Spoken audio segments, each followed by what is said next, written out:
In a land where clouds danced and winds whispered, a curious little breeze named Zephyr wanted to know how tornadoes were born.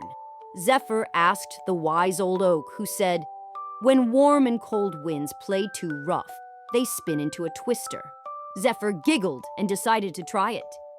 He found a warm breeze and a cold gust, and they spun and spun until a tiny tornado twirled into the sky. But instead of chaos, it sprinkled candy rain.